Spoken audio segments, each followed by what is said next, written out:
Let's take a look at overcoming sexism and racism in organizations today.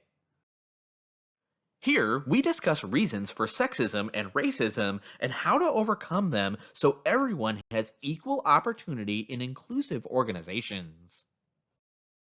Culture promotes differences in males and females, and they'll always be different, but their roles can and should be equal and promote positive self concepts.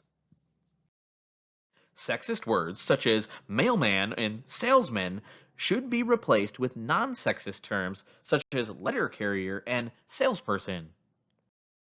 In written communication, the use of he or she is appropriate, but don't overuse it. Organizations should use neutral language as much as possible in their communication.